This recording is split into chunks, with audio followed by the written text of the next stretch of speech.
Hi guys! This is Donna again and welcome back to my YouTube channel. Today, magsishare na naman po ako sa inyo ng isa na namang matipid at masarap na recipe na swak sa budget nating mga mommies. Ito po ay ang lumpiang sardinas.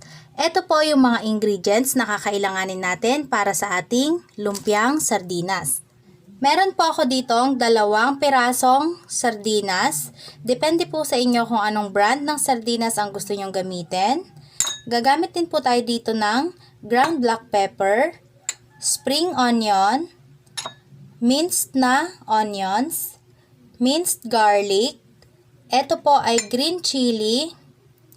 Yung siling pangsigang po, chinap ko lang siya into small pieces. And meron po ako ditong 2 tablespoon of all-purpose flour. Kung wala po, pwedeng harina. And 1 large egg. Gagamit din po tayo dito ng spring roll or yung pangbalot ng Shanghai or lumpia. And gagamit din po tayo dito ng cooking oil for frying. Pwede rin po kayong mag-add ng iba pang mga vegetables na gusto nyo pong ilagay sa ating lumpia. Pwede po kayong maglagay dito ng carrots.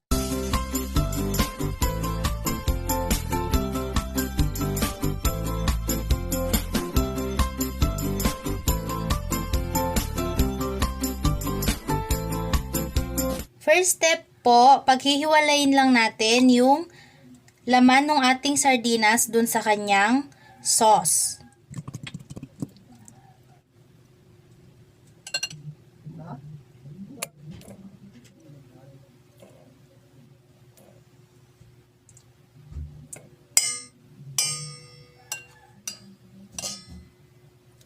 Next po, dudurugin lang natin yung ating sardinas.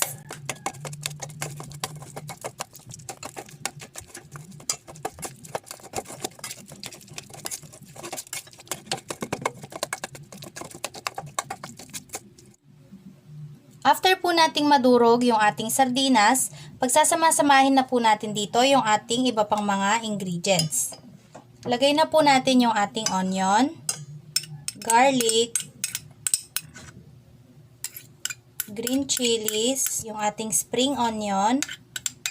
Sama na rin po natin dito yung ating 2 tablespoon of flour.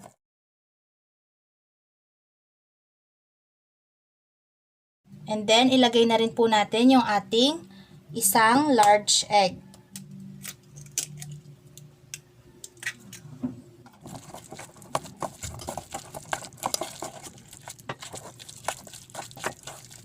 After mixing, pwede na po natin siyang i-season with salt and pepper.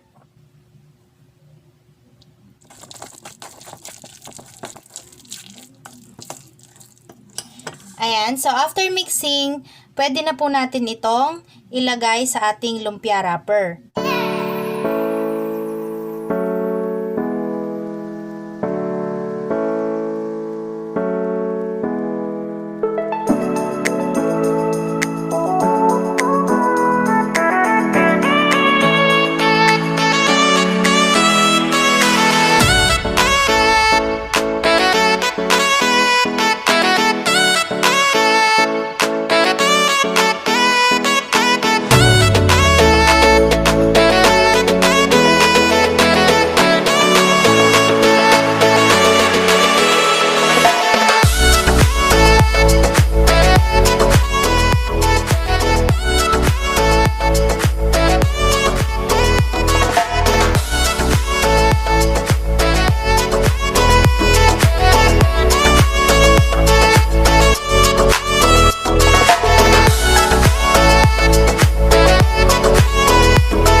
ang ating lumpiang sardinas. Nakagawa po ako dito ng 14 pieces na lumpiang sardinas. And para po sa mga exact measurements, ilalagay ko na lang po sa description box below, pati po yung mga presyo ng mga ingredients na nagamit ko. Sana po nagustuhan nyo yung ating recipe for today at sana din po nakatulong ako sa inyong pagbabudget. So kung bago ka lang sa channel ko, please don't forget to subscribe and click the bell button below para notified po kayo every time may bago po akong upload na video.